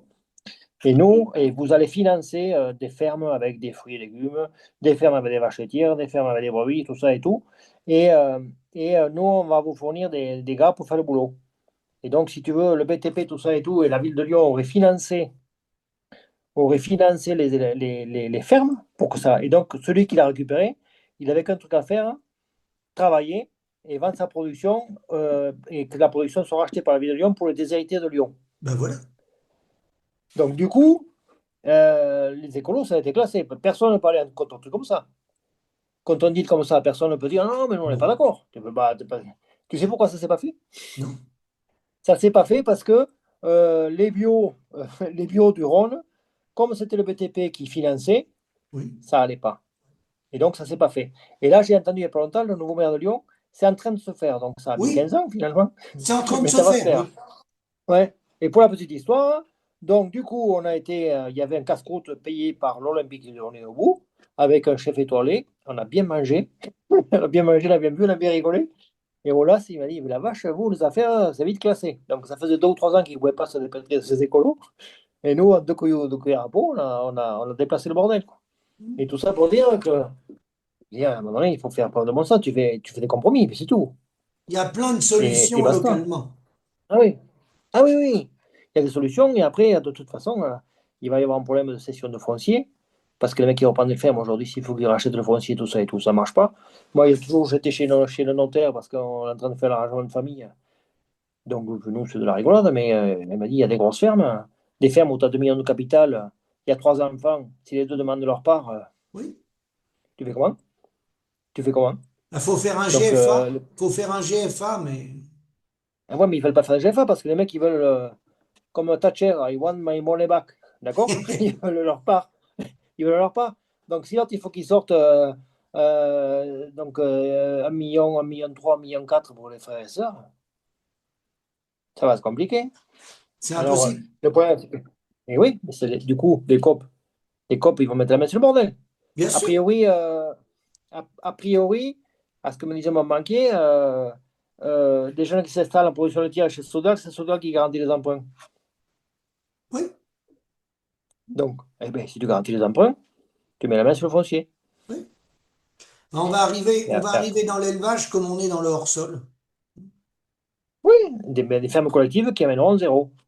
C'est C'est la ça, fin de l'histoire. c'est ça. Et Donc, ça fera. les agriculteurs, ils seront ce que j'appelle des porte-seaux. Ils porteront les seaux. Mais ils ne portent pas les sous, ils vont faire autre chose. Parce qu'aujourd'hui, le mec qui va faire un manœuvre chez un charpentier, chez un maçon et tout, il va avoir 2000 balles et 4 jours par semaine. Ou 5 jours par semaine, les vacances, tout ça et tout. Donc, il ne va pas les faire pour dessous. Il ne va pas faire paysan, il va faire autre chose. Oui, parce que tu veux dire qu'il gagnera pas Basta. d'argent. Ben oui, il gagnera Oui, le ben gars. Sinon. non, mais il restera toujours un petit noyau d'abrutis, des gars qui ont été conditionnés par la FNSEA. Il va en rester un noyau de cela. Ouais. Puis après, il y a l'ouest. À l'ouest de chez toi, là, il faut qu'ils aient du boulot. Tant pis, ça ne gagne pas d'argent, il faut qu'ils aient du boulot. Ah bah chez moi, oui, dans ma région au-dessus, là, toute la Bretagne, même Ouais, Pays de la Loire, parce que si tu veux, quand il était jeune, il était comme moi, ils ont ramassé le cancer du travail. Tu sais ce que c'est? ouais. Et les mecs, moi je leur dis, bon, ils sont trisomiques, pas 21, mais ils sont trisomiques, ils ont un gène qui s'est modifié. Parce que, ils veulent, bon, il faut qu'ils bossent au corps, il n'y a rien à faire. Et après, ils se pègent, enfin, je vois nous dans le réseau, les gars de l'Ouest, il faut qu'ils se tirent la bourre, qui en fera le plus, machin et tout. C'est Qu'est-ce ça, qu'on s'en fout? c'est ça, c'est ça. Hein? Qu'est-ce C'est qu'est-ce qu'on s'en fout? c'est à celui qui en fera le plus, tout à fait. Ouais, ouais. Ah ouais. Les mecs, si, donc après, il y en a qui ont ta vie, forcément, plus c'est gros, plus c'est de la merde. Et je suis pas sûr parce que, après, je vois, nous, les mecs qui ont des fermes, qui ont mis des salariés sur les fermes, eh ben, tu ressors un résultat négatif, hein. Oui, Donc, il va falloir que ta transfo, elle commence à absorber le déficit de la ferme. c'est ça. Et donc, après, c'est compliqué. Oui, Donc, c'est mieux d'avoir. la transfo avale le déficit de la ferme. T'as tout résumé. Oui, ouais. Et après, sauf qu'après, pour faire des bénéfices, c'est plus compliqué. Tandis que comme nous, tous les deux, on est associés sur la ferme, ben, la ferme, ça marche, c'est tranquille, quoi. Nous, on aurait pu rester avec la ferme, traire du lait. On vivait bien, on était bien. Après, la transfo, c'était le truc comme mon frangin. Moi, je voyais pas trop le modèle, mais quand il a trouvé ce réseau, j'ai dit, bah, c'est parfait. On y va. Et puis, donc, du coup, au lieu d'investir 30 000 euros, on en a mis 200. Et on a plus vite récupéré les 200 que ce qu'on Parce que toi, aurait récupéré les 30. c'est le réseau, comment il s'appelle le tien? Invitation à la ferme. C'est invitation à la ferme. Ouais. Donc, du coup, on est tous en croissance. Mais euh, après, c'est d'être en réseau, ben oui, tu massifies les achats, etc. Si tu achètes 1000 pots de yaourt, ça achète des millions, il n'y a pas match. Et le matos, c'est pareil. Et donc, ça a des intérêts. Il y a pas, après, tu vis aussi un collectif, donc tu as aussi des devoirs vis-à-vis du collectif. Mais bon, ça ne me gêne pas. Moi, je préfère l'avoir fait un collectif que le faire tout seul. Mais Alors celui qui toi, transforme tout ce qui est. tu Oui. vends des yaourts, tu fais des yaourts, des fromages et du lait, tu vends, non? Non, non, non, non. Moi, je fais des yaourts, des crèmes dessert et du riz au lait. Tu fais pas les C'est tout. fromages. Ah non, non, tu peux pas faire Normalement, tu peux pas faire des fromages où tu fais des yaourts. C'est pas du Non, tout le c'est même vrai. ferment et tout, donc c'est dangereux. Et puis un fromage, un fromage, c'est quand même un autre boulot, hein. Parce Oui. qu'un fromage, l'ultra frais, eh ben, avec un litre, tu fais 1 kilo de yaourt. D'accord? Donc il n'y a pas de perte. Bah oui, Il n'y a pas de c'est perte. Donc si tu mets un fromage, plus il est vieux, plus il est bon, mais moins il pèse, hein. oui, Parce qu'il a perdu de l'eau. Et oui. donc, tu commences à perdre du petit lait, tu commences à perdre des choses. Donc, tu n'as qu'à voir tout le mal que se donnent les charcutiers, tout ça et tout, pour garder la flotte dans leur barbac, tout ça et tout, avec les, avec les nitrites et tout ce bordel. Donc, l'eau dans l'agroalimentaire, c'est une mine d'or, hein. Donc C'est tu une vois mine d'or, hein. la différence, j'avais quelqu'un l'autre jour qui était en lait de chèvre, il me disait on valorise plus de 3 000 € la tonne, 4 000 € la tonne. Ouais, nous, c'est pareil. Vous êtes Nous, entre c'est 3 pareil. et 4 000 € la tonne. Ouais, ouais, ouais, ouais. Oui, oui. Donc, imagine après, un mec comme Lactalis, avec les économies d'échelle, tout ça et tout, toute la trituration, le cracking et tout le bordel et tout. Ah, mais les mecs, je me rappelle en 2010, les mecs qui disent, ouais, tu te rends compte, si nous payons les 400 euros, ils vont faire faillite. Je dis, ne te tracasse pas pour ça. Ne te tracasse pas pour ça. Ah ouais. Et c'était pas le problème. Et la viande, tu vois, ils payent la viande le double, et Bigard n'est pas mort, hein. Non, non, Hein. Les, non, les mais petits veaux, moi, qui. ce qui est malheureux, Pascal, c'est qu'on est en 2026. Et est-ce que tous les paysans ont compris ce qu'on est en train de dire ce soir tous les deux? Je suis pas sûr. Non, non, non, non, mais ils ne se sont même pas posé la question. Ils sont là, en fait, ils sont, je te dis, déjà, il faudrait mettre à moitié sous tutelle parce qu'ils ne savent pas, je veux dire, c'est juste fou, quoi. Ils ne savent pas compter, ils ne savent pas rien. Quand ils se tirent la bourre, là, qui aura le plus joli tracteur, parce que quand même, moi, j'ai regardé un peu le tracteur qui était monté sur Paris, c'était pas rien, hein. Hein. C'était moi avec mon petit Samuel Chevaux, il m'a dit les Romano, c'est derrière. Hein. Oh, Ah oui, faut pas blaguer. Hein. toi, ton tracteur, il a plus de 10 ans. Ouais, non, le plus récent, il doit avoir 7 ans. Je voulais le changer, d'habitude, je change 8 ans. D'habitude, je change tous les 7 ans, mais quand j'ai vu les nouveaux tarifs, je leur ai dit, les gars, gardez vos tracteurs, hein, moi je garde le mien. Moi, j'ai 70 hectares, on a fait 600 heures de tracteur en Oui, année. bah oui. C'est ce que fait mon voisin avec le télescopique. Hmm. C'est tout. Oui, Donc voilà. après, moi, la TIPP, tout ce bordel, je l'aurais avalé. C'est bon. C'était pas- Non, Ça non, ne t'engage mais pas. ça passe par un changement de mentalité dans les jeunes et les moins jeunes. Alors, il y en a qui ont compris. Ceux qui ont fait l'appli, quand même, on a majoritairement, hein, il y en a qui sont partis à Oui. bourlinguer comme des fous, mais il n'y en a pas beaucoup. Souvent, ils sont passés en bio, ils ont arrêté le lait, ou ils sont restés en conventionnel, mais ils ont changé leur modèle. Les gens qui l'ont Bah à oui. l'appli, en gros, c'est ça. Bon, il y a quelques exceptions qui ont doublé leur troupeau, mais c'est pas la majorité. Oui. Il y a quelques gens quand même qui étaient cadres à l'appli dans ton département, qui était pour la régulation, mais qui a doublé son troupeau. C'est Oui, marrant. il y en a quelques-uns, mais c'est pas la majorité. Non, non, non, non. C'est pas la majorité. Non, mais après, c'est tout. Donc il faut. Là, j'ai un champ de 4 hectares. Ils voulaient me le vendre 9 000 balles d'hectare. Ça vaut 5 000. Donc je dis, moi, je te donne 5 000, mais pas plus. Et donc, il y a des gens qui vont donner 9 ou 10. Et c'est du sable. Déjà, je vais te dire, ça m'a toujours choqué, ça. Quand je vais dans le Gers, dans vos coins, là, l'Aveyron, le Cantal, je comprends pas comme ça vaut 5 000, 8 000 € l'hectare. Parce que nous, on est plat, on a des zones plates dans les Deux-Sèvres, dans le Maine-et-Loire, et on a des terres à 2 000, entre 2 000 et 3 000 € l'hectare. Et vous avez Ouais. des terres accidentées. On peut se tuer en tracteur, et il y a des imbéciles qui mettent 8, 10 000. Alors là, moi, j'ai jamais compris ça. Ouais. Et même 10, 15. Ah bon? En Morville-Tiers, c'est. Ah oui, oui, nous, moi, j'ai des terres à 15 000 balles. Donc, et après, la différence qu'il y a avec vous, c'est que nous, il y a les CHN. Donc, moi, les CHN, par rapport à toi, Ah oui, vous avez lycée eh HN. oui. Moi, par rapport à toi, j'ai une PAC qui va être 15, je vais te toucher, à surface égale, je vais toucher 15 000 balles de plus que toi. Ouais, mais ça justifie pas ce prix-là des terres. Ouais, mais sur 30 ans, 15 000 balles sur 30 ans, ça fait 450 000 balles. Oui, c'est vrai. C'est énorme. Hmm. Ça paraît pas. Hein. Et on s'est aperçu de ça avec, quand je montais, moi, pour l'appli avec Erail du Tarn, qui était trésorier de l'appli au début. On avait à peu près la même structure, quoi. Et lui, il avait 15 000 balles de PAC de moins que moi. Ouais. Donc, donc ça fait un hectare tous les ans. Oui, Donc, automatiquement, ben, les terres, en fait, c'est toujours pareil. Hein. Tu subventionnes le matériel augmente d'autant, etc. C'est tout oui, pareil. Dès que c'est subventionné. ceci étant, nous, tu vois, il n'y a pas droit, puis on est dans des terres à 2, 3 000 € l'hectare, séchantes l'été, très séchant. Mais il est normal qu'il y ait l'ICHN pour vos régions, parce que vos régions, elles sont quand même très accidentées. Oui, mais si tu joues pas à labourer les pentes, hein, ça se passe, hein, si tu veux. Ouais, enfin, Après, moi, c'est quand même plus compliqué que dans les ouais, pays de la Loire, hein, d'être en Aveyron. ouais, mais tu sais, l'an dernier, il y a des Bretons qui sont descendus pour voir comment on gérait les sécheresses. C'est marrant. C'est marrant. Parce qu'en fait, ils voulaient nous apprendre à travailler, mais quand il y a eu 40 degrés à Brest, ça a fait long. Hein. Et cette année, un coup de 30 ou 32, ils ne savaient pas que ça pouvait arriver. Et donc là, ils commencent à se dire, les sécheresses structurelles en Bretagne, ça va arriver, De toute façon, comme ailleurs. l'Aveyron, c'est un département d'élevage, hein. Tu vas pas le mettre en grande culture, hein. Ah mais figure-toi qu'il y a des mecs, les packs sont tellement importantes que les mecs qui veulent arrêter l'élevage. Parce que t'as des grosses fermes là, sur la Larzac ou sur la WAC, les mecs, ils ont 150 000 balles de pack. Ah oui. Et oui. Et donc, et en plus, le Nord-Aveyron, c'est des fédérastes à bloc. Donc, il ne faut pas toucher au plafond de la PAC. Et le Larzac, c'est la conf à bloc. Et il ne faut pas toucher au plafond de la PAC. Oui, Donc, Le Nord-Aveyron, c'est beaucoup FDSEA, hein. ah ouais. Et après, le Larzac, c'est la Confédération paysanne. Donc, ils en ont contre l'argent, mais si tu poses un billet de 500 balles, tu as le mien, quand tu rallumes, il n'est plus. Ils l'ont ramassé. Et Beauvais me disait que, comme c'est des baux amphithéotiques, parce que ça, il y a une grande partie qui appartient à l'État, Oui, il me dit à l'époque, ça se partageait à la bonne franquette, etc. Depuis que la PAC, parce qu'en fait, ils ont mis un prix moyen à l'hectare. Comme nous, c'est un département hyper hétérogène. Donc, eux, ils se sont retrouvés avec. Moi, j'ai mon ancien banquier qui est parti sur là-bas. Il m'a dit, il y a des mecs, sur un an sur l'autre, ils ont ramassé 100 000 balles de plus de PAC. ah C'est ouais. énorme. Et oui.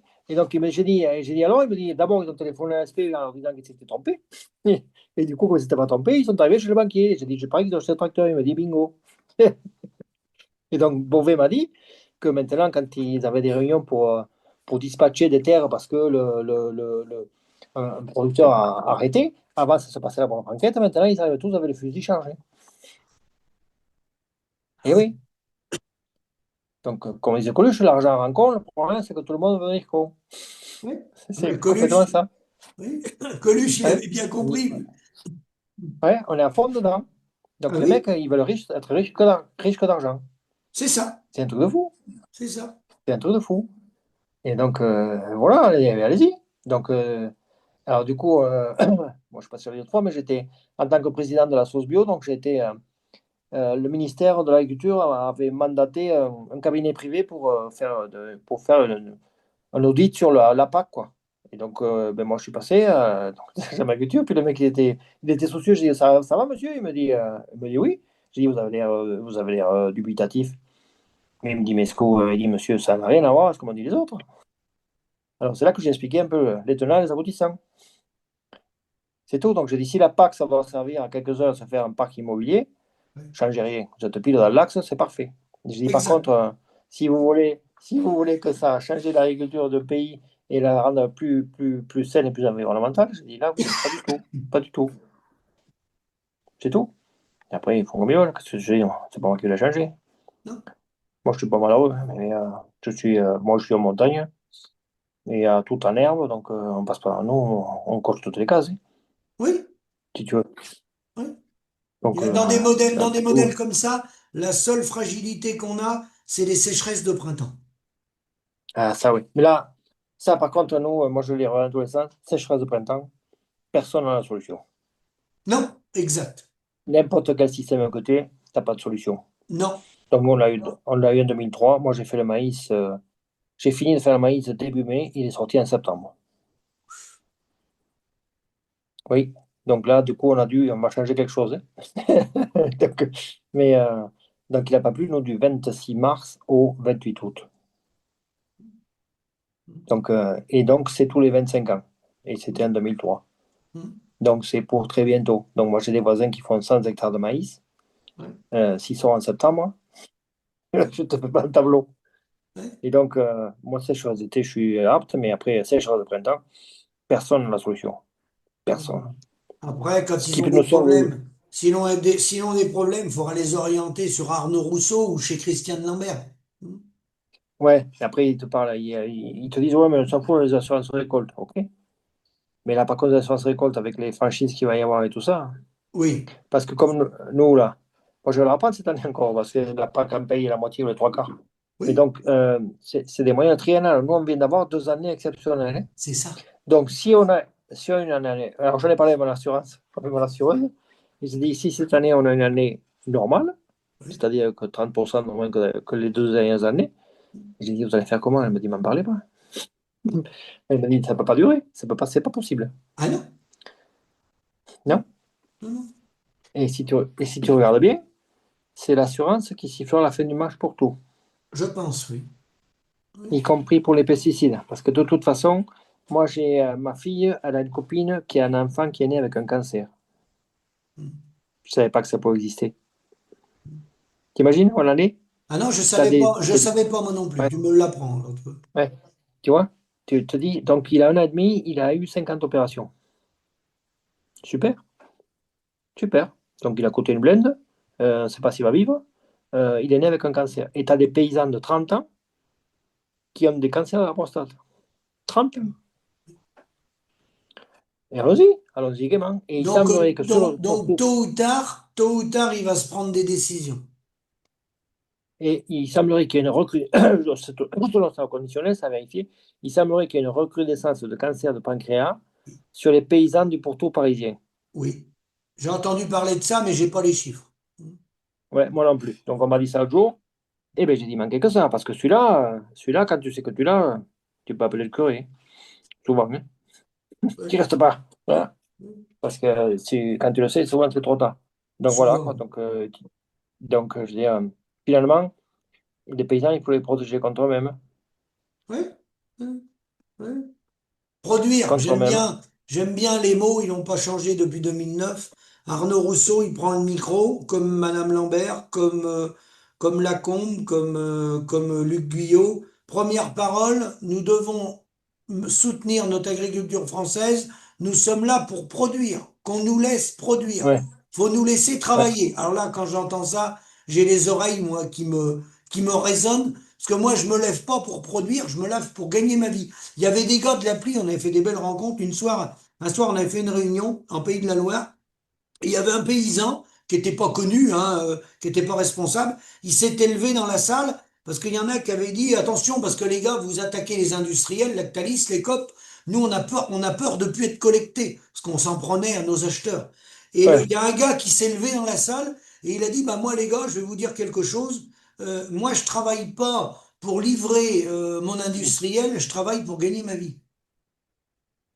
Ouais, mais c'était ça qui était intéressant parce qu'en fait, il y avait tellement de monde. Et il y a des gens qui sont venus par curiosité, qui finalement, moi j'en ai plein, hein. Tu prends un gars comme Xavier Talou, il ne pensait pas qu'il était capable de faire ce qu'il fait. Donc, et en plus, il est brillant. Mais il dit, en fait, on s'est révélé nous-mêmes, quoi. Il y a beaucoup de gens, Xavier Talou. ouais, il y a beaucoup de gens qui se sont surpris à avoir des capacités, des velléités à mener des trucs, etc. et tout, et à dire des choses, parce qu'il y a des gens qui étaient chez eux qui étaient, ça a fait du bien, hein. Et ils parlaient, et tu as des gens qui étaient complètement introvertis, qui du coup se sont ouverts et on dit, mais moi je suis capable, hein. Mais en plus de l'intelligence en agriculture, elle y est, hein.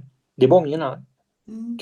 Sauf que souvent ils ont compris le truc, ils sont chez eux, ils font leur truc dans leur coin, et puis c'est tout, hein. Mais Oui, moi j'ai vu des mecs là, et j'ai vu des mecs super bons, des mecs, la vache.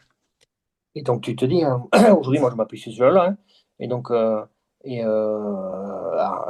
donc, nous, la bio, on fait de l'agro, comme dit Conrad, on fait de la bio logique. oui. Donc, et de l'agroécologie bio. C'est-à-dire Conrad, que oui. c'est pas parce que tu es en bio que tu ne produis pas. Non, non, ça n'a C'est rien à tout. voir. Après, il y a un moment, et en plus, on sait expliquer, on sait qu'il y a un trou à un moment donné quand tu te changes, etc. et tout, mais aujourd'hui, on sait l'anticiper, on sait faire tout ça. Nous, on a essuyé les plâtres, on a pris les claques, mais donc aujourd'hui, celui qui arrive, qui change de technique, on peut l'aider, on peut l'accompagner, et donc le trou, il y est en 5 ans, 8 ans, mais on sait le gérer, l'anticiper, et donc en piste, quoi. Ouais. Mais et le problème, c'est que quand tu vois les champs d'agriculture, tout ça et tout, c'est pathétique, quoi. C'est Ah pathétique. non, Oh là là là. c'est Quand tu vois, le niveau est bas. Le niveau est très très bas. ouais, puis même les gens qui sont. L'autre fois, j'ai vu le service agronomie de la chambre d'agriculture, mais ils y croient même pas à ce qu'ils disent. Non, Ça fait non, peur, quoi. Il n'y a non. pas d'énergie, il n'y a rien derrière. Oh là là là là là. C'est... Alors, qu'est-ce que tu veux, les gens, après, mais, et s'ils se trouvent sans solution, après, tu vois les gars, nous, on les reçoit, on fait une journée. Les mecs, ils disent, mais la vache, ils disent, mais vous en avez une solution? Mais je dis, oui, solution, il y en a toujours une. Et le problème, c'est que les mecs, ils se croient sans solution, donc ils se croient au bout d'un truc, quoi. Ils voient le Ah, parce précipice qu'ils et sont rien qui les rentrés dans arrête. un système. Un coup qu'on est très endetté, qu'on est rentré dans un système, c'est difficile d'en sortir. Alors, quel serait ton mot de la fin, Pascal? Moi, mon affaire, je pense que c'est dans des moments comme ça qu'on change la phase d'un truc. C'est toujours comme ça, il y a des crises, il y a des montées, machin et tout. Et là, on sent que, enfin, moi, c'est ce que j'ai regardé, mon analyse à moi, perso, c'est que il n'y a personne qui a des solutions. Tout le monde essaie de garder les siens, de les retenir ou de se les piquer. Mais ils ont pas ils ont pas de le problème, c'est qu'il n'y a pas de projet long terme. Personne n'a de projet long terme, ni les politiques, ni les responsables agricoles, tout ça. Personne n'a une vision de ce que pourrait être son secteur d'activité dans 10 ans, 15 ans, 20 ans. Et le problème, il est là. C'est que si tu n'as pas de perspective, et nous, si tu, dans l'agriculture, si tu n'anticipes pas, tu es mort. Ça Ouais. ne s'y peut pas, t'es mort. Donc il faut toujours anticiper, toujours essayer de savoir t'en parlais tout à l'heure, les qualités et les faiblesses de sa ferme. Donc moi, je suis résilient à 80%. Il n'y a qu'un truc qui peut me secouer, c'est les sécheresses de printemps. Ça, là, personne n'a la solution. Sauf qu'aujourd'hui, avec le changement climatique, on a quand même des automnes assez exceptionnels. Donc Oui, finalement, des fois, tu peux te rattraper à l'automne. Avant, ce n'était pas possible. Mais non, maintenant, c'est vrai. je vois comme François Dumont dans le Pas-de-Calais, il a eu un mauvais printemps, tout ça et tout, mais il a fait un super automne. Ce qui fait que j'avais dit, attends la fin du match. Attends la fin du match. J'ai dit, la mi-temps, t'es mal barré, mais attends la fin du match. Et en fait, c'est ça, quoi. Et c'est rare quand même que tu aies une année pourrie de bout en bout, quoi. C'est rare. Donc, et si tu. Donc après, si tu n'achètes pas beaucoup, si tu es résilient, autonome, et après, Et après, il faudrait que ces gens ils apprennent à gérer. C'est-à-dire, quand tu as des moments fastes, eh ben, il faut faire de la trésorerie. C'est tout. Et quand ça va mal, eh ben, si tu as un peu de trésorerie, ben, c'est mieux. Et après, le problème, c'est qu'il faudrait aussi fiscalement changer le truc. Il y a tout Oui, à changer, il y a tout à faut revoir, il changer n'y a la rien qui va, quoi. fiscalité. Oui. Mm. Ben ouais, la fiscalité ne va pas, il y a tout un changement qui ne va pas. Et déjà, on l'avait dénoncé à l'époque, et maintenant, tu peux amortir un troupeau avant, tu ne pouvais pas. C'est vrai. Donc, il y a des choses qui ont changé, mais il y a tellement de Même choses à faire. tu peux refaire de l'optimisation fiscale. Il y a pas mal d'outils pour faire des optimisations fiscales. C'est Oui. ça qu'il faut Ah faire. oui, oui. Ah oui. Ah, mais là, pendant longtemps, moi, j'ai fait le monde à la mer, c'est-à-dire que on cherchait toujours désespérément pour boucher les trous. Et puis aujourd'hui, ben, on fait l'optimisation fiscale. Oui, Donc, bah oui. Bah oui, moi, je fais. Ouais, sinon tu te fais plumer par la MSA et les impôts. ouais, ouais. Mais ceci dit, moi, j'ai pas payé d'impôts pendant 25 30 ans. Maintenant, j'en paye. C'est quand même mieux d'en payer. Ah bah on est d'accord. Ah bah ça, on est d'accord. C'est quand même, c'est quand même, même si ça fait chier, des fois, c'est quand même mieux d'en payer. D'ailleurs, Parce que c'est sinon, normal, hein, ça fait partie, c'est logique, hein. C'est logique que ceux qui oui, gagnent oui, payent des impôts. On peut pas être contre l'impôt. oui, oui, oui. Ouais. Et ça, tant que les ultra-riches n'ont pas compris que s'ils en redistribuaient pas un peu, ça allait se compliquer. À mon avis, de tout temps, les ultra-riches, ils ont compris qu'il fallait laisser aux pauvres. Et là, tout de suite, tout de suite, a priori, c'est pas possible. Mais ça va se retourner, ça c'est clair. Bien sûr. Ça va se retourner. Bon Mais ben sinon, on écoute, a un travail formidable. oui, Ouais, travail formidable. Les possibilités à bloc. Il faut pas croire que le monde est fini. Il faut juste le réinventer, c'est tout. c'est tout. Et l'homme a perduré.